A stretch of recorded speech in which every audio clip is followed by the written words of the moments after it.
তো এক সাহাবা অসুস্থ যুবক সাহাবা, হুজুর তারে দেখতে গেছেন। সঙ্গী সাহাবা যারা ছিলেন হাদিস বর্ণনা করছে তারা বলেন আমরা হুজুরের সাথে ওই রুগী দেখতে গেছি।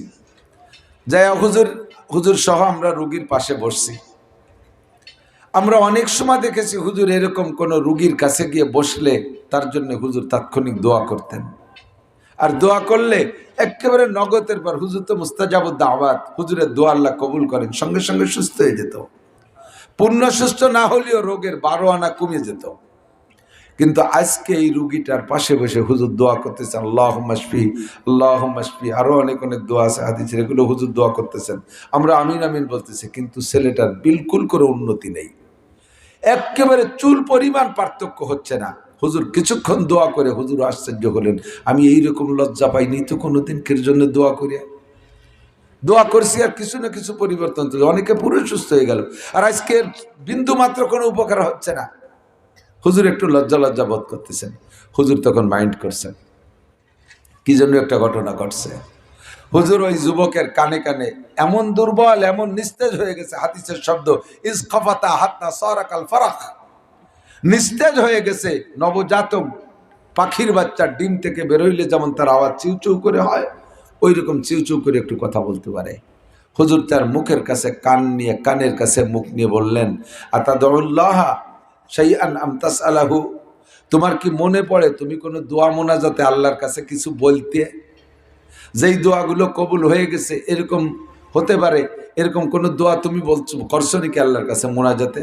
তখন যুবক ফিসফিস করে বলতেছেন, হুজুর আমি যতবার মোনাজাত করছি অতবার বলছি আল্লাহুম্মা আজ্জিলহু লি মা তুআকিবু ফিল আখিরা, বুখারী শরীফের হাদিসের শব্দ, আল্লাহুম্মা আজ্জিলহু লি মা তুআকিবু ফিল আখিরা, বাংলা হলো দুনিয়াতে নাও কাদায়া, আখেরে কাদাইও না।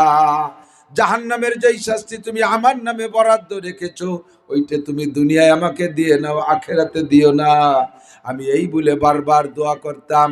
হুজুর সঙ্গে সঙ্গে তাআজ্জুব হইয়া, আশ্চর্য হয়ে বললেন, সুবহানাল্লাহ, লা তুতিকুহু ওয়া লা তাস্তাতিউহু, সর্বনাশ করেছে, তুমি কি দোয়া করেছো, তোমার ওই দোয়া আল্লাহ কবুল করে ফেলাইছে, যার কারণে আমি বিশ্বনবী মুহাম্মদুর রাসূলুল্লাহ তোমার শেফার দোয়া করেও কবুল করাইতে পারতেছি না। কেন তুমি বলেছ জাহান্নামের আগুন সইতে পারবা না, সেই শাস্তি দুনিয়ায় কেন চাইছো? ফাহাল্লা তাকুলা, তুমি বলতে পারো নাই আল্লাহুম্মা আতিনা ফিদ দুনিয়া হাসানা ওয়া ফিল আখিরাতি হাসানা ওয়া কিনা আযাবান নার? তুমি কি বলতে পারো নাই রব্বানা আতিনা ফিদ দুনিয়া হাসানাতাও ওয়া ফিল আখিরাতি হাসানা ওয়া কিনা আযাবান নার? আল্লাহ দুনিয়ায়ও শান্তি দাও, আখিরাতেও শান্তি দাও। বলেন, দুনিয়ায়ও শান্তি দাও, আখিরাতেও শান্তি দাও, জাহান্নামের আগুন থেকে নাজাত দাও। আমি দুনিয়ায়ও কাঁদবো না, আখিরাতেও কাঁদতে রাজি না। কথা বল, আখিরাতেও কাঁদবো না, দুনিয়া আমি কাঁদতে রাজি না। আমি কেন কাঁদবো? আমার গুনার কারণে কাঁদবো, আমি কোনো বিপদে পড়ে কাঁদবো না, আমি কোনো আপদে পড়ে কাঁদবো না, আমি টেনশনে কাঁদতে রাজি না, আমি কোনো সাজা শাস্তির কারণে দুনিয়ায় কাঁদতে রাজি না। আমি আল্লাহর প্রেমে মহাব্বতে কাঁদতে পারি, কোনো গুনাহ হয়ে গেলে সেই ভয়ে কাঁদতে পারি, কিন্তু আখিরাতের যেই কান্না, জাহান্নামের শাস্তির কান্না, ওই কান্না আমি দুনিয়ায় কাঁদবো না। তার মানে এই হলো দুনিয়া আমারে শাস্তি দাও। এবং মুনাজাতের মধ্যেও বলতে শুনি, আল্লাহ যত পারো দুনিয়ায় কাদায় নাও, আখিরাতে কাদাইও না, যত পারো দুনিয়ায় কাদায় নাও। আল্লাহ কয়, আমি কত কাদাতে পারি তুমি জানো? আমার দায়িত্ব দেশ, যত পারো কাদায় নাও। আমি যদি এই দায়িত্ব পালন করি তো আমার এমন কাদাতে পারি যাতে তুমি ইমানও ধরে রাখতে পারবা না। কতক্ষণ তুমি দোয়া করবা, আতিনা ফি দারে দুনিয়া না হাসান, আতিনা ফি দারে উকবানা হাসান, রব্বানা ইন্না যালামনা গুফতওয়া ইয়া নিয়ামত জুলমাত গঙ্গাস্তেরা। রব্বুল আলামিন, নফসের পর জুলুম করেছি, অত্যাচার করেছি, পবিত্র একটা আত্মা দিয়ে তুমি দুনিয়ায় পাঠাইছিলে, হাজারো রং বেরঙ্গের গুনাহ করে আত্মাটারে কলুষিত করে ফেলাইছি, তুমি মাফ করে দাও। আর দুনিয়াও শান্তি দাও, আখিরাতেও শান্তি দাও। গজল গাইলে গজলের ভাষা পাল্টাও। জাহান্নামের আগুন মাবুদ সইতে পারবো না,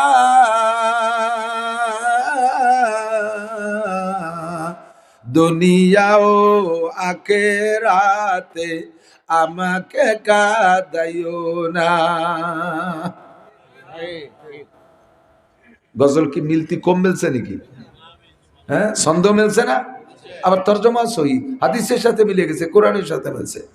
দুনিয়া ও আখিরাতে আমাকে কাঁদাইও না। আর গুলেরা রঙ্গ বইয়ে দেগারাস, প্রত্যেক ফুলের রং ও গ্রান আলাদা। হযরত উসমান গনি রাদিয়াল্লাহু তাআলা আনহু খানা খাইতেন, উনি সবসময় খলিফা হওয়ার আগের থেকে, ধনী মানুষ তো, আগের থেকেই খানা খাইতেন অনেক আইটেম দিয়ে, 15-20 প্রকারের তরকারি দিয়ে উনি খানা খাইতেন। এর আগে ওমর, হযরত ওমর রাদিয়াল্লাহু তাআলা আনহু ছিলেন একেবারে সাহাবাদের ভিতরে, এদিক থেকে অনেকে কয় হুজুরকে গায়ে ভালো জামা দেখিয়ে কয় যে হুর বাবা, আল্লাহ রসুল তালি দিয়ে জামা গায়ে দিছে, ছেঁড়া জামা গায়ে দিছে, আর হুজুরকে জামার ভাব দেখো, মানে হুজুরকে গায়ে ভালো একটা জামাও দেখতে চায় না। কিছু আছে না, চোখে চুলকনি হয়েছে, চোখে চুলকনি, মুখে খাইজনি হয়েছে, সহ্য হতে পারে না।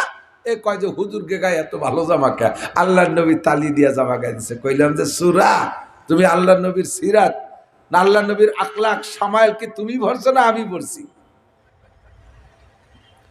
আল্লাহ নবী নিজে হাতে 5টা উট বিক্রি করে একটা শেরওয়ানি সেট বানাইছে। 5টা উটের দাম এখনো যা, তখনও কিন্তু তাই। এখন 5টা উটের দাম মিনিমাম 50 লাখ টাকা, 10 লাখ টাকা একটা উট। এই 10-50 লক্ষ টাকা দিয়ে এই জামানায় পোশাক বানাইলে পোশাকটা কেমন হয়?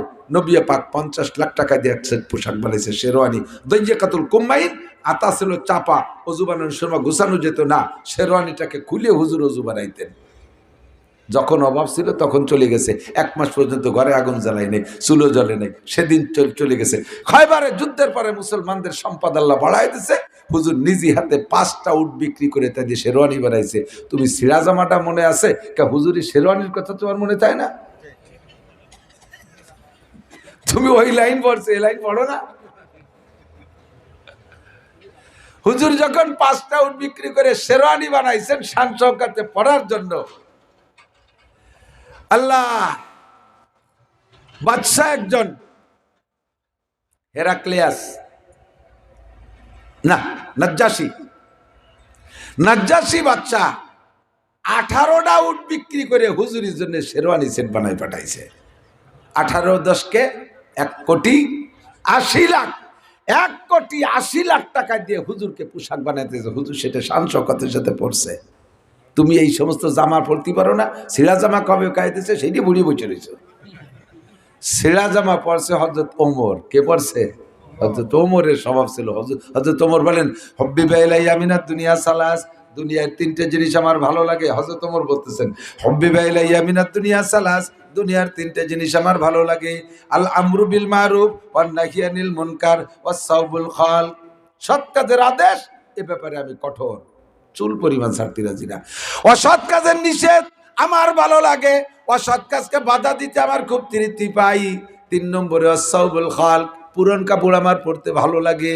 খলিফাতুল মুসলিমিন হযরত ওমর রাদিয়াল্লাহু তাআলা আনহু মসজিদে নববীতে জুমার খুতবা দিচ্ছেন, জুমার বয়ান করতেছেন। এই জুমার বয়ানের ভিতরে ওই দিন গভর্নররা আসছে সামনে। কারা আসছে? গভর্নর। রাষ্ট্র তো অনেক বড়, 2,40,00,000 বর্গ মাইল হযরত ওমরের রাষ্ট্রের আয়তন। বুঝেন নাই কি কইছি? প্রায় বাংলাদেশের সমান হবে না? এরকম কয়েকটা বাংলাদেশ লাগে অত বড় দেশের মানুষের পায়খানা বানতি, ঠিক কিনা? এত বড় দেশের রাজা, তার গভর্নর, প্রাদেশিক গভর্নর আছে। এই এক একটা দেশ এখন যেগুলো না, কাতার, কুয়েত, ওমান, দুবাই, তারপরে পাকিস্তান, এগুলো সব এক একটা প্রদেশ, এর আলাদা আলাদা গভর্নর।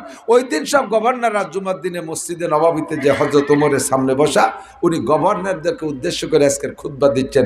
খুতবার ভিতরে উনি বলতেছেন, লা তাজলিমুনা ওয়ালা তুজলামুন, তোমরা জুলুম করবা না, জুলুমের বিচারের কাঠগড়ায় দাঁড় হবা না, স্বৈরাচারী করবা না, তোমরা তরফদারি করবা না। হে গভর্নররা, তোমার নিজস্ব এলাকায় রাস্তাঘাট ভালো বানাবা, অন্য এলাকায় রাস্তা দিবা না। তোমার আত্মীয় স্বজনদেরকে চাকরি দিবা, অন্য লোককে দিবা না। প্রমাণ যদি হয় এই আচরণ, তাহলে কিন্তু গর্দান উড়িয়ে দেব। বেইনসাফি করলে খবর আছে। এই বক্তব্য যখন দিচ্ছেন, মাঝখান থেকে একজন দাঁড়ায় গেছে, ইয়া খলিফাতুল মুসলিমিন সামনের পর ওমর, যে ওমরের নাম শুনলি ইয়াফিরু শয়তান ওয়াইয়াজরুতু জুরাতান, শয়তানে পাত্তি পাত্তি দৌড়ে, বাই ছাড়তি ছাড়তি না, পাত্তি পাত্তি দৌড়ে। সেই ওমরের সামনে দাঁড়াইয়া, আজও মসজিদে নববীতে একটা দরজার নাম আছে বাবে ওমর। শয়তানে বহু দূর থেকে যখন ওমর অক্ষর লেখা দেখে, ওই জায়গা থেকে পিছ ফিরে দৌড়তে থাকে, পরনের কাপড় খুলিয়ে ফেলাই তুই দৌড়ই। এই ওমরের সামনে সাহাবী একজন দাঁড়ায় বলতেছে, হুজুর আপনি চুপ থাকেন, আপনার মুখে ইনসাফের বক্তব্য শোভা পায় না। আপনি এই যে খলিফাদেরকে, গভর্নরদেরকে ইনসাফ শিখাচ্ছেন, আপনার মুখে ইনসাফের বক্তব্য শোভা পায় না, আপনি থামেন। হযরত ওমর এত মসজিদের ভিতরে, গভর্নররা সামনে, হাজার হাজার মুসল্লি, আর ওনার বক্তব্যের ভিতরে বাধা দিছে। এই কথার পরই ওনার কেমন লাগতেছে, এহমাররা তজহুহু অন্তাফাকা তাওদাজুহু, গলার শিরা ফুলিয়ে গেছে, চেহারা লাল হয়ে গেছে। হযরত ওমর নিজেকে কন্ট্রোল করতে পারতেছে না, রাগেতে আগুন হয়ে গেছে। হ্যাঁ মানন্তা, তুই কে? বিশ্বে যদি বর্তমানে আমি ওমরের মুখে ইনসাফের বক্তব্য শোভা না পায়, তাহলে আর কার মুখে শোভা পাবে? হযরত আব্দুল্লাহ ইবনে ওমর, ওমর রাদিয়াল্লাহু আনহুর ছেলে, খুব জিরাক, চালাক, হুঁশিয়ার। হুজুর সাল্লাল্লাহু আলাইহি ওয়াসাল্লামের 19 জন বডিগার্ড সাহাবার মধ্যে একজন আব্দুল্লাহ ইবনে ওমর ছিলেন। খুব সচেতন মানুষ ছিলেন। ওই লোকটার ওই কথার পর, ওনার বাপের পর যে বাধা দিছে, এই শুনেই টের পেয়ে গেছে যে কোন কারণে ওই লোকটা আমার আব্বার এই বক্তব্যে বাধা দিছে। তো হযরত ওমর যখন তারে ধমক দিছে, লোক তো ভয়তে বসে পড়ছে। চতুর্দিক দিয়ে মানুষ তার দিকে উকি মারি তাকাছে, কেউ মারে মারে ভাব, এমন অবস্থা। এর মধ্যে আব্দুল্লাহ বলতেছে, আব্বাজান ধমক দিয়ে কথা বলবেন না। খলিফাতুল মুসলিমিন, প্রেসিডেন্ট তো সেই হতে পারে যার কাছে জনগণের সকল অভিযোগ পেশ করতে পারে। খলিফাতুল মুসলিমিন তারই হওয়ার যোগ্যতা রাখে যার খলিফাতুল মুসলিমের ভিতরে দোষ ধরা পড়লে জনগণে যদি ধরায় দেয়, সেই দোষটাকে সংশোধন করে নেওয়ার মন মানসিকতা থাকবে যার, সেই হবে খলিফাতুল মুসলিমিন। লোকটার কাছে নিশ্চয়ই আপনার বিপক্ষে কোনো অভিযোগ আছে, আজকে তারে ধমক দিয়ে বসায় দিলেন, আর কিয়ামতে ওই লোকটাই অভিযোগ করবে আপনার সাথে আরও 9 জন 10 জন সম্পর্কে জান্নাতের সুসংবাদ হুজুর বলেছেন, এই 10 জনের 9 জন চলে যাবে বেহেশতে, আর ওই লোকটা আপনার অভিযোগ দিয়ে আল্লাহর সামনে আটকায় ফেলবে। আপনি জব দিয়ে ছাড়াই যেতে পারবেন এটা জানি, কিন্তু আপনার এই জবাজবি করতে করতে যে 2 ঘন্টা দেরি হয়ে যাবে, তাতে তো দলের তে পিছিয়ে পড়ে যাবেন আপনি। এই জন্য আজকেই সমাধান করেন। ও লোকের কাছে অভিযোগ আছে, শুনিয়ে দেন কি কয়। হযরত ওমর কা, বাবা তুই আমারে চাপাই দিলি, তা আমার তো এখন সেই মেজাজ নাই ওর কাছে নরমে জিজ্ঞেস করবে, গরম হয়ে গেছে তো, গরম মানুষ নরম হতে সময় লাগে।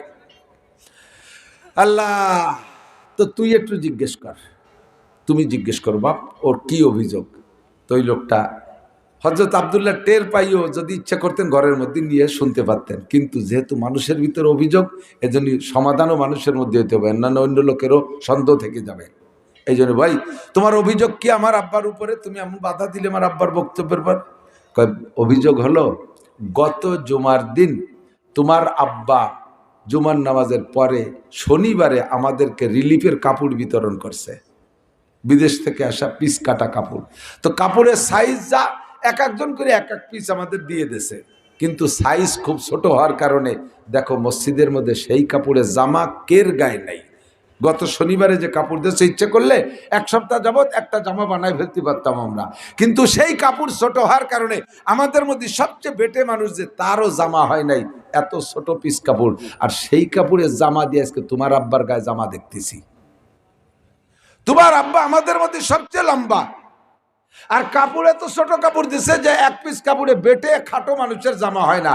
আর তোমার আব্বা আমাদের মধ্যে সবচেয়ে লম্বা, তোমার আব্বার গায়ে সেই শনিবারে কাপড়ের জামা দেখতেছি, নিশ্চয়ই তোমার আব্বা 2 পিস দিয়ে জামা বানাইছে, আমাদের 1 পিস দিয়েছে। নিজে 2 পিস নিয়ে জামা বানাইয়া আমাকে 1 পিস দিয়ে আবার গভর্নরকে ইনসাফের বক্তব্য দেয়। আব্দুল্লাহ এটি ঠিক আছে নাকি?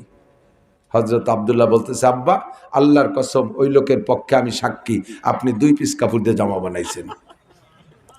সব গভর্নরের সামনে আমি বলে দিলাম, আপনি 2 পিস কাপড় দিয়ে জামা বানাইছেন। আর 2 পিস কাপড় দিয়ে জামা বানানোর পরে ওই লোকটা অভিযোগ করছে, আর আপনি তারে ধমক দিয়ে বসায় দিচ্ছেন। দেন জব দেন, এবার আমি সাক্ষী, আপনি 2 পিস দিয়ে বানাইছেন। ছেলেতে যদি বাপের বিপক্ষে সাক্ষী দেয়, তালিকার রেহাই আছে। এখন ওমর কাঁদতিছে, খুতবা টুতবা বাদ দিয়ে বোকার মতো কাঁদতিছে। কে বাবা তুমি বলে দাও, আমি 2 পিস কাপড় দিয়ে জামা বানাইছি, সত্যই বানাইছি, তবে কিভাবে বানালাম বলে দাও। তখন হযরত আব্দুল্লাহ বলছে যে ভাই তোমার অভিযোগ সত্য, আল্লাহর কসম আমার আব্বা 2 পিস কাপড় দিয়ে জামা বানাইছে, তবে তুমি বলো গত শুক্রবারে আমার আব্বা যেই কাপড়টা পরে জুমার খুতবা দিয়েছিলেন, আমার আব্বার কিন্তু ওই একটা জামাই ছিল, 2টা জামা না। তো গত শুক্রবারে যেই জামাটা পরে খুতবা দিয়েছিলেন জামাটা কেমন ছিল তোমার কি মনে পড়ে? কয় যে তোমার আব্বার গায়ে যে জামাটা খুতবার সময় দেখেছি, 10টা তালি আগে পিছে আমি গুনছি, 10খান তালি, তালি বোঝেন তো, 10খান তালি। সামনের দিক ফিরে যখন খুতবা দিছে তখন সামনে 5খান তালি দেখছি, পিছনে ফিরে যখন নামাজ পড়াইছে তখন পিছন দেখছি, পিছনে দেখি আর 5খান তালি। একটা 2টা তালি সম্ভবত চামড়ার লাগানো দেখছি, কাপড়ের গায়ে চামড়ার তালি। ইনি হলো অর্ধ পৃথিবীর প্রেসিডেন্ট। তো আমি সেই দিন নিয়ত করছিলাম যে এই শনিবারে যে কাপড় দেবে তা তো আমার জানা ছিল না, আমার তৌফিকের ভিতর থেকে খলিফাতুল মুসলিমিনকে একটা নতুন জামা আমি বানায় দেব, যে উনি যাতে আগামী শুক্রবারে একটা নতুন জামা গায়ে দিয়ে নামাজ পড়াইতে আসে। এত বড় দেশের প্রেসিডেন্ট হইয়া একটা ছেঁড়া তালি দিয়া জামা গায়ে দিয়ে নামাজ পড়াবে, এইটা আমার মেনে নিতে খুব কষ্ট হচ্ছিল, কিন্তু আমিও ব্যস্ততার কারণে সুযোগ পাইনি। আজকে নিয়েছিল যে আজকের পরে সামনের সপ্তাহে বানাই দেব, কিন্তু আজকে শুক্রবারে তোমার আব্বার গায়ে নতুন কাপড়ের জামা দেখে আরও সেই কাপড়েরই জামা দেখে মন খারাপ, আর জীবনে ওনারে জামা কাপড় বানাই দেবো না, গেঞ্জি মেঞ্জি লুঙ্গি কিচ্ছু দেব না, এই নিয়ত করছি। এখন হযরত আব্দুল্লাহ বলতে যে ভাই তুমি আমার আব্বার সন্তান না, তুমি আমার আব্বার দেশের একজন প্রজা, আমার আব্বা খলিফাতুল মুসলিমিনের গায়ে ছেঁড়া জামা দেখা যদি তোমার চোখে পানি আসে, তোমার যদি কলিজা কেঁদে ওঠে, আমি তার সন্তান, আমার আব্বার গায়ে ছিঁড়া জামা অর্ধ পৃথিবীর প্রেসিডেন্ট জুমার খুতবা দিবে, রহমাতে আলম নবী যে জায়গায় দাঁড়ায় খুতবা দিতেন, সিদ্দিক আকবর আবু বকর যে জায়গায় দাঁড়ায় খুতবা দিতেন, আমার আব্বা সেই জায়গায় দাঁড়াইয়া খুতবা দিবে। আর বিভিন্ন প্রদেশ থেকে গভর্নররা এসে আব্বার সামনে বসবে, তারা দামি দামি জামা কাপড় পরে আসবে, আমার আব্বা খলিফাতুল মুসলিমিন ছিঁড়া জামা গায়ে দিয়ে নামাজ পড়াবে। আমার কলিজার মধ্যে কেমন লাগে বলো ভাই, কিন্তু আমাদের আলাদা কোনো ইনকাম সোর্স নাই, আমার ব্যক্তিগত কোনো টাকা নাই যে তাই দিয়ে আব্বার একটা জামা বানাই দেব। গত শনিবারে আব্বা যে রিলিফের কাপড় বিতরণ করেছিল, তোমরাও যেমন 1 পিস পেয়েছো, আমার পরিবারের সবাই 1 পিস পেয়েছে, আমি আমার পিস দিয়া আমার আব্বা 1 পিস পাইছে, আমার পিস আর আব্বার পিস, এই 2 পিস কাপড় দিয়ে আমার আব্বারে জামা বানাই দিছি। এই হলো আমার আব্বা 2 পিস কাপড় দিয়ে জামা বানাইছে। আল্লাহর কসম বাইতুল মাল থেকে আমার আব্বা 2 পিস কাপড় নেয় নাই। পাগল হয়ে গেছে মজলিস, কান্তি কান্তি কয় কি আজীব। হযরত ওমরের স্বভাব ছিঁড়া কাপড় পরিধান করা, সাউবুল কল। হযরত আবু বকর তো আরো সাদাসিধে ছিলেন, হযরত উসমান দামি পোশাক পরতেন আর রং বেরঙ্গের খানা খাইতেন। হযরত উসমানকে জিজ্ঞেস করা হলো, হযরত আপনার আগের 2 খলিফাতে এত আলিশান খানা খাই নাই, আলিশান পোশাক পরে নাই, আপনি এত দামি খানা কেন খান? হযরত উসমান বলেন, সারা দুনিয়ায় যত মানুষ আর যত মখলুক আছে সকলের খাদ্য আসে আসমান থেকে। একটুক্ষণ থেকে আসমান থেকে রিজিক আসে, এই রিজিকটা আসে যাদের ওসিলায়, ওসিলা আছে না, বিয়ে খাইতে যান আপনারা 500 বরযাত্রী যান, তো বিয়ে খাইতে যান না, বিয়ের অনুষ্ঠানে যান 500 বরযাত্রী, একটা লোকের ওসিলায় 500 লোকে খায়, একটা লোকের ওসিলায় 500 লোকে খায়, তিনি হলেন বর, ঠিক না? বরের ওসিলায় 500 লোকে খায়। আল্লাহু আকবার। এই জন্যে সাধারণ বরযাত্রীদেরকে যা খাবার দেয়, দেখবেন যার ওসিলায় খাইতে যায় তারে অনেক বেশি দেয়, বড় খাঞ্চা ভরে দেয় না? কত আইটেমের পিঠা হাটা, আস্ত ছাগল ভুনা করে উঠে দেয়, সে ষাঁড়ের মাথাটা শিং সহ উঠে দিয়েছে, এত বড় বড় ডিম। আল্লাহ, 1 ডিম পারতে 2 মুরগি লাগবে, এ কোন জায়গাতে সংগ্রহ করিয়ে এই বড় খাঞ্চা ভরিয়ে দিয়েছে? কারণ যার ওসিলায় 500 লোকে খাবে সে পাবে সবচেয়ে বেশি, সে পাবে। হযরত উসমান বলেন, নমরুদ, কারুন, হামান, ফিরাউন, সাদ্দাদ, আবু জাহেল, আবুল আহাব, উতবা সাহেবা ওয়ালিদ ইবনে মুগিরা, এমন হিন্দু বৌদ্ধ খ্রিস্টান সারা দুনিয়ায় যত আছে সবাই খায়, সবাই খায়, এদের রুজি আসে আসমান থেকে।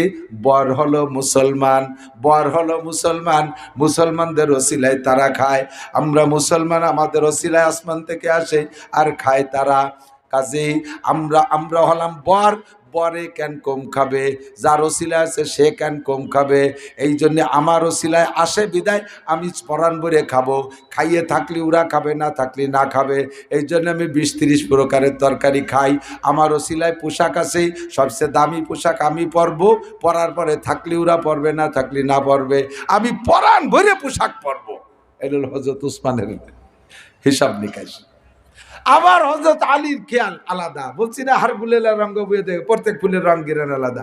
হযরত আলী একবার উনি যখন খলিফাতুল মুসলিমিন, ওমরের পরে উসমান, উসমানের পরে আলী, হযরত আলী যখন খলিফাতুল মুসলিমিন, উনি ইরাকে আসছেন। ইরাকে একটা প্রদেশ, ওর গভর্নর এক সাহাবা ওনাকে খবর দিয়ে আসছেন, সাথে একজন খাদেম নিয়েছে। খুব লক্ষ্য করেন, সাথে একজন, এই হযরত ওমরের রাষ্ট্রের আয়তন যতটুকু, উসমানের সময় কিন্তু আরো বাড়ছে, আলীর সময় আরো বাড়ছে।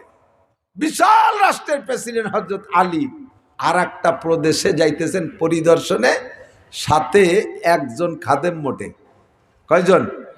আর আমাদের চেয়ারম্যান এই ওয়ার্ডের থেকে ওই ওয়ার্ডে যাতে আগে 20 জন, পিছনে 20 জন, কতক্ষণ? আর এমপিরা এলাকায় আসতে গেলে 40 খান গাড়ি, সামনে কয়খান, পিছনে কয়খান, সামনে একখানে, মাঝে 2 খানে, এই কুক কুক কুক কুক করতে আসে। ছোটবেলায় লুকোচুরি খেলতাম, মনে আছে নাকি? হ্যাঁ, এক জায়গায় লুকোই থাকে, কুক না দিলি খেলবো না, এদিকে আসলে নাকি তো জানি না, এই কথা না, কুক না দিলি খেলবো না, কুক দিয়ে আবার ওই জায়গা থেকে সরিয়ে আর এক জায়গায় যে পলাই থাকতো, আর তালাশ করা করি চলতো। তা আমাকে নিতারাই পলাপলি লুকোচুরি খেলতে খেলতে আসে। 40 খান গাড়ির মাঝখানে এক কালারের গিলাস আলা 3 খান, ওর কোনখানের মধ্যে পলায় রয়েছে তা বলার কায়দা নেই। আগে 20 খান, পিছনে 20 খান, আর সামনে কুক কুক কুক কুক করতে করতে এক কয়খান পুলিশের গাড়ি। কারণ উনি জানে যে পরিমাণ আকাম করছি তাতে খোলামেলা আসা যাবে না, তাহলে মহিলারা জাটা দিয়ে বাড়ি শোয়াই ফেলবে না, কথা কন। এই বয়সে পলাপলি লুকোচুরি খেলতে খেলতে আসে। তো হযরত আলীর তো সেই টেনশন নেই, একজন খাদেম নিয়ে মরুভূমির মধ্যে দিয়ে 2টা ঘোড়ার পিঠে চড়িয়ে ইরাক গেছে। তো ইরাকের গভর্নর যিনি, উনি তো পাইয়ে তো আকাশের সাদ পাইছে, খলিফাতুল মুসলিমিন আসছে, বারবার জিজ্ঞেস করতে, হযরত কি খানা ইন্তজাম করব, আপনি কি লাইক করেন, কি পছন্দ করেন, মা তো হিব্ব হুজুর কি পছন্দ করেন, একটু খান, আমার ইরাকে অনেক কিছু আছে, খুব খাওয়াবো হুজুর। হুজুর বললেন কিছুই খাওয়ানো লাগবে না, আমি খাবার নিয়েছি, তুমি আমার সাথে প্রয়োজন হয় দুপুরবেলা খানা খাওয়া। তখন গভর্নর চিন্তা হলো যে তাই তো আবার বিষয়টা উল্টে গেল, আমি খাওয়াবো, সেখানে খলিফাতুল মুসলিমিন প্রেসিডেন্ট খাওয়াবে, আর প্রেসিডেন্ট যখন তার দেশের থেকে মদিনার থেকে আসছে, তাই তো দারুণ খাবার নিয়ে আসছে যে কোনো কায়দায়, তাহলে আজকে স্যারের সাথেই খাবো।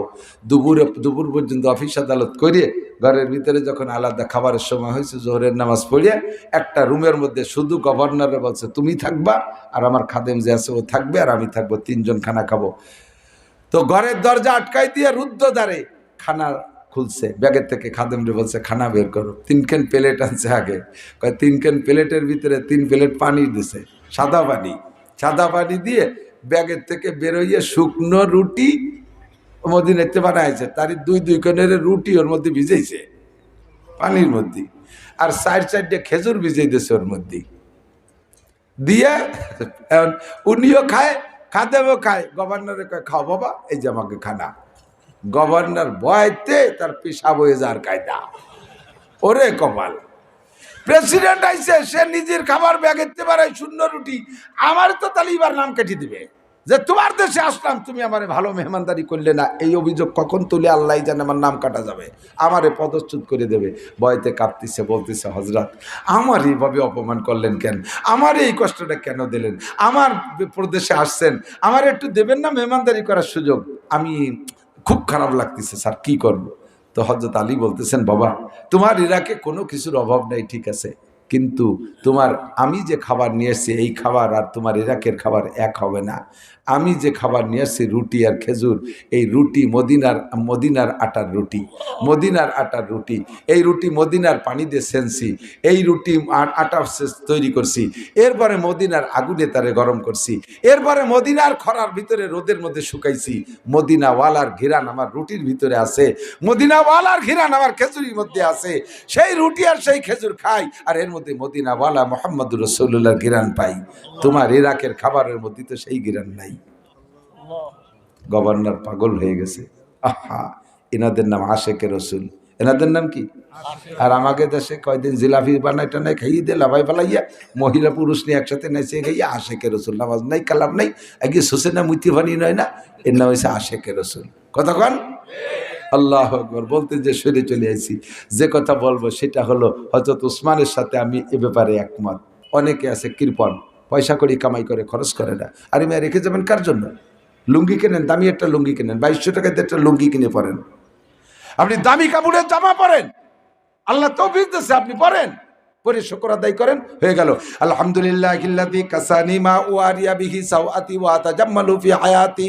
লাখ লাখ কোটি কোটি টাকা কামাই করে জায়গা জমি রেখে যাবেন, ভালো একটা লুঙ্গি কিনে পরলেন না, ভালো একটা শাল চাদর কিনে ব্যবহার করলেন না, ভালো একটা গাড়ি ব্যবহার করলেন না, ভালো একটা মাছ কিনে খাইলেন না, ভালো একখান ঘর বানায় বসত করলেন না, ভালো একটা খাট বানাইলেন না, ভালো একটা তোষক বেড বিছানা বানাইলেন না, জীবন ভরে ছিঁড়া খেতা বিছে তার মধ্যে ঘুমান, পুরন ছাগলের কম্বল গাইতে তার মধ্যে ঘুমান, সারাটা জীবন এভাবে কাটাই গেলেন। টাকা পয়সা কার জন্য কামাই করলেন?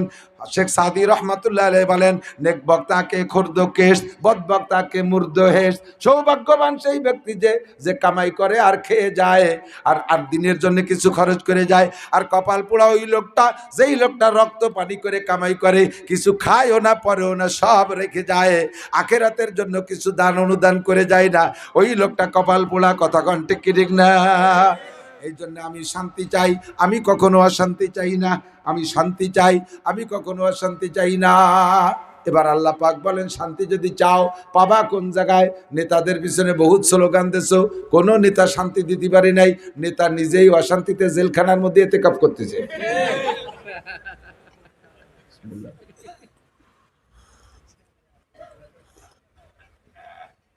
যার পিছনে স্লোগান দিছি, বোতল ভাইকে দিলে ভোট শান্তি পাবে দেশের লোক, দেশের না স্লোগান, বোতল ভাইকে দিলে ভোট। বোতল নাম তুছি বোতল, কার নাম কব আর নামে মিলে গেলে মনে হুজুরে শিখাইতেছে। বোতল ভাইকে দিলে ভোট শান্তি পাবে দেশের লোক। কই 360 জন বোতল ভাইরে ভোট দিলাম, সে বোতল ভাইরা নিজেরাই কেডা কোন জায়গা ফলাই রয়েছে, তাকে অশান্তি শেষ নাই। কাজেই ও জায়গা ভোট দিলে শান্তি পাওয়া যায়। কথা কন যায়? আল্লাহ কায় 2 জনকে ভোট দিলে শান্তি পাওয়া যায়, 2টা মার্কায় দিলে ভোট শান্তি পাবে দেশের লোক। বলেন 2টা মার্কায় দিলে ভোট, একটু দেন না স্লোগান দেন। 2টা মার্কায় দিলে ভোট, লাঙ্গল দাড়িপালা নৌকা ধানের শীষ। 2 মার্কা তো কোন মার্কা? 1 নম্বরে কোরআন মার্কা, 2 নম্বরে হাদিস মার্কা। কথা কন? কোরআন মার্কায় দিলে ভোট, কন না একটু, কোরআন মার্কায় দিলে ভোট, হাদিস মার্কায় দিলে ভোট। আর কোনো মার্কা নাই শান্তি পাওয়ার মতো। যদি বিশ্বাস না হয়, আফগানিস্তানে যান, কোরআন হাদিস মার্কায় শান্তি ভোট দিয়ে তারা শান্তি কামাই করে এনেছে। আমার বাড়ির মসজিদে গত সপ্তাহে আসছিল আফগানিস্তানের থেকে 8 জন তবলিগের সাথী, আফগানি অরিজিনাল মুজাহিদ। শুনলাম তাদের কাছে, কয় হুজুর একই জমি, একই মাঠ, একই খামারে, একই গাছ, যতদিন পর্যন্ত যুদ্ধ চলছে রাশিয়া আর আমেরিকার প্রভাবে, তাদের বোমার আগুনে, বোমার গোলা বারুদের গরমে আমার মাটি পুড়ে তামা তামা হয়ে গেছে, গাছগুলো একেবারে কুকড়ি মুকড়ি ধরে গেছে। আমাদের গাছে আনার হয়, 1 কেজি আনার হইতে 4টে 5টা 6টা আনার লাগে, পেয়ারার মতো ছোট ছোট হয়ে গেছে আনার। আর রাশিয়া আমেরিকারা বিতাড়িত হওয়ার পরে, আমাদের হাতে ইসলামী শাসন ক্ষমতা আসার পরে, আমরা শতভাগ কোরআন হাদিসকে বাস্তবায়ন করার চেষ্টা করতেছি। গাছ সেইগুলোই রয়ে গেছে, গাছও পাল্টাই নাই, মাটিও পাল্টাই নাই। মাত্র 1 বছরের মাথায় যে আল্লাহ পাক আমাদের সেই ডালিম গাছের ডালিম দিচ্ছে, ডালিমের সাইজ হলো এখন 1 ডালিমে 1 কেজি। এক ডালিমে 1 কেজি। আল্লাহ কয় বলো আন্না হালাল কুরা আমানু ওয়াত্তাকাও, যদি দুনিয়ার মানুষ ইমানদার হও আর আল্লাহকে ভয় করো, যদি দুনিয়ার মানুষ ইমানদার হও আর আল্লাহকে ভয় করো, আল্লাহ কয় লা ফাতাহনা আলাইহিম বারাকাতিম মিনাস সামাই ওয়াল আরদ, আসমান থেকে রহমত, জমিন থেকে বরকত। বলেন আসমান থেকে রহমত, জমিন থেকে বরকত, আসমান থেকে রহমত, জমিন থেকে বরকত। তোমাদের জন্য শত শত দরজা খুলে দেব। এই দোয়া শান্তির জন্য তোমাদের দোয়া মুনাজাত করা লাগবে না, কোনো পীরের বাড়ি মান্নত করা লাগবে না, আলেমকে ডেকে জালাল খতম পড়ানো লাগবে না, কাবা ঘরের গিলাফ ধরে কান্দা লাগবে না, সবে বরাত সবে কদরে মুনাজাত করা লাগবে না। শুধু কোরআন সুন্নাহকে বাস্তবায়ন করো, ঈমান আর তাকওয়া আমাকে হাদিয়া দাও, আল্লাহ আল্লাহর রাসূলকে ভোট দাও, কোরআন মার্কা হাদিস মার্কাকে ভোট দাও। লা ফাতাহনা আলাইহিম বারাকাতিম মিনাস সামাই ওয়াল আরদ। বিশ্বাস না হয় আফগানিস্তানে যেয়ে দেখে আসো, জাফরানের খ্যাত ওই দেশের জাফরানের চাষ, এই জাফরানের গাছগুলো একেবারে শুকনো দুগলার মতো পচে গিয়েছিল, শুকোয় একেবারে খড়কুটো হয়ে গেছিল। গাছগুলো সেই জায়গায় আছে, উপরে কিছু নেই। ফাজাআলাহুম কাসফিম মাকুল, ওরা বোমা মাইরে কাসফিম মাকুল করে দিয়েছিল। আল্লাহু আকবার। যখন ইসলামী হুকুমত বাস্তবায়ন হওয়া শুরু হয়েছে, সেই গাছ সেই জায়গা থেকে নতুন জীবন ফিরে পাইয়া এখন বিশ্বের কোটি কোটি টাকা তারা ইনকাম করতেছে জাফরান বেচা। খনিজ সম্পদ বের করে দিয়েছে, মোবাইল বানাইতে, কম্পিউটার বানাইতে ওর ভিতরে খাস একটা পার্টস আছে, ওই পার্টসটা বানাইতে যেই ম্যাটেরিয়ালস লাগে, এই ম্যাটেরিয়ালসের খনি আল্লাহ আফগানিস্তানে কয়েকদিন আগে বের করে দিয়েছে, যার দাম 1000 কোটি মার্কিন ডলার। বিশ্বের ভিতরে টাকার মান হিসেবে রোল নাম্বার 3 আফগানিস্তান। এ দেশের টাকার মান ওদের 200-300 রোল নাম্বার। বুমা মারিয়ে টাকাই তো শেষ করে দিয়েছে। তাদের টাকার রোল নাম্বার হবে 200-300 নাম্বার, তাদের টাকার রোল নাম্বার 3। অচিরে তারা 1 নাম্বার চলে যাবে। আল্লাহর ফজরে আমাকে বাংলাদেশের টাকার রোল নাম্বার কত? 300-350 কম না, এসে কম দামি মনে হয় যে ইন্দোনেশিয়ারা কোন জায়গা আছে, ওকে তার বাড়ি কম দাম, তারপরেই মনে হয় আমরা বাংলাদেশের আর সেকেন্ডে আছি। 2013 সালে হজে গেছি, 20 টাকা দিয়ে একটা রিয়াল কিনছি। এবার রোজার পরে গেছি, 33 টাকা দিয়ে রিয়াল কিনছি। 13 টাকা বাড়িয়ে গেছে 13 বছরে। আমাদের দাম সোনার বাংলাদেশ, আমার স্বাধীন বাংলাদেশ। খালি জাতীয় সঙ্গীত গাও, আমার সোনার বাংলা, আমি তোমায় ভালোবাসি, 5 বছর সুযোগ পাইলে তোমায় কায়দা মতো শশী। সইসিয়া সাফ করে ফেলাই দিছে। সোকালাকে সামনের টাকা নিয়ে কানাডারে বিল্ডিং বানাই দিছে। দেশের নাম কানাডা আছে না, আমাকে সোকালারা টাকা পাইলে টাকা দিয়ে কানাডারে বিল্ডিং বানায়, আর তাকে ভোট দিয়ে শান্তির আশা করে। জীবনও সম্ভব না, কথা কন। নবী পাক বলেন ইজা কানা উমারাকুম খিয়ারাকুম, যখন তোমাদের নেতারা ভালো হবে, নেতারা ভালো হবে মানে গাঁজাখোররা ভালো কয় সেই ভালো না, আল্লাহ আল্লাহ রসুল যারে ভালো কয়। গাঁজাখোর, এবাখোর, ফেন্সিডিল, হিরোইন কোন নেতারে ভালো কয়? যে নেতা তাকে গাঁজা এবা ফেন্সিডিল সাপ্লাই দেয়, ঠিক না? কাজে ওদের নজরের ভালো না, আল্লাহ আল্লাহ রসুল যারে ভালো কয়, এইরকম যখন নেতা হয়, same quality of Umar, same quality of Ali, same quality of Usman, same quality of Abu Bakr, এরকম যদি হয়, ওমর ইবনে আব্দুল আজিজ, এরকম বাচ্চা হারুনুর রশিদ, এইরকম যদি তোমাদের নেতারা হয়, তাদের ব্যাখ্যা বিশ্লেষণ দিতে গেলে রাতের পর রাত কেটে যাবে। ওয়াগনিয়াউকুম সুমহাকুম, তোমাদের ধনীরা যখন দানবীর হয়, ও উমুরুকুম শুরা বাইনাকুম, প্রত্যেকটা কাজ যখন পরামর্শের সাপেক্ষে হয়, ফাজহরুল আরদে খায়রুম মিন বাতনিহা, ওই সময় মরার চাইতে বেঁচে থাকার মধ্যে শান্তি, মরার চাইতে বেঁচে থাকার মধ্যে শান্তি। যেই শান্তি তুমি পাইতে চাও ওই শান্তি তখনই পাবা, নেতারা যদি ভালো হয়। যদি ওলামায়ে কিরামদের পক্ষ থেকে নেতৃত্ব নিয়ে আপনাদের কাছে সামনে নির্বাচনে কোনো প্রার্থী আসে, তাহলে দুটি একটা ভোট কি দেবেন? ইনশাআল্লাহ। রাজি আছেন? ইনশাআল্লাহ। আরে আমলিগই করেন, আপনি বিএনপি করেন, কতবার তো আমলিগ বিএনপিকে দিয়ে দেখছেন, কতদিন তাদের পিছিয়ে ঘুরিয়ে ঘুরিয়ে না এ ভালো না বাদ দে, চল আর এক দলের ভোট দেই, তাহলে ঘুরিয়ে ঘুরিয়ে তাদের তো কয়েকবার দেখছেন। আমাকে হুজুরকে তো আর একবারও দেখেন নাই। এবার অন টেস্ট 2 দলের কাছে চাই, আমলিগ বিএনপি জাতীয় পার্টি 3 দলের কাছে। এবার যদি হুজুররা প্রার্থী হয়ে আসে, আল্লাহকে পরীক্ষা করার জন্য হলে যে হুজুরকে ভোট দিলি, কোরআন সুন্নাহরে ভোট দিলি, আল্লাহ আসমান থেকে রহমত, জমিন থেকে বরকত দেয়। একটাবার একটু ট্রাই করে দেখি, ওয়ান টেস্ট, একটাবার একটু ট্রাই করে দেখি, পারা যাবে তো ইনশাআল্লাহ? দেবেন তো ইনশাআল্লাহ? দেখি কার কার নিয়ত আছে। কোরআন মার্কায় কে কে ভোট দেবেন, হাদিস মার্কায় দেবেন তো ভোট ইনশাআল্লাহ। আল্লাহ কবুল করুক। এর পক্ষ থেকে যে মার্কাই নিয়ে আসুক ওইটাই কোরআন মার্কা, হাদিস মার্কা। আল্লাহ পাক আমাদের সুখ শান্তি এহকাল ও পরকালে কল্যাণ ও কামিয়াবি নসিব করে, সবাই বলেন আমিন। আর পারতেছি না, আমার অভ্যাসের খেলাফ হয়ে গেছে। এই মৌলানা আব্দুর রশিদ আর তুফাইল ভাই দুইজনে মিলে, আমি এক রাত্রে 2টের বেশি মাহফিল করি না, দিন রাত মিলেই আমার দিয়ে আজকে 5 জায়গা টিপ মারাচ্ছে। আমারও জানে কুল হচ্ছে না, সাইডের পরও আর এক জায়গা রয়েছে, সে জায়গাটা যাইতে হবে। জি আমি এই জন্য ওলামায়ে কেরামের সামনে ওয়াজ করা বড় কঠিন। আমি মনে হচ্ছে পাবলিকই বোঝে না, অর্ধেক সেটি চলে যাবো, বাকি অর্ধেক রয়েছে সে অর্ধেক কইতে পারে। আচ্ছা তর্জমা, ওই যা কারা উমারা হুকুম সেরা রকম, যখন নেতারা হবে বদমাশ। সেরার মানে খারাপ। যে সমস্ত নেতাকে আমরা দেখতেছি চোখের সামনে, তারা যে কারা তো নাম কয়া লাগতেছে না।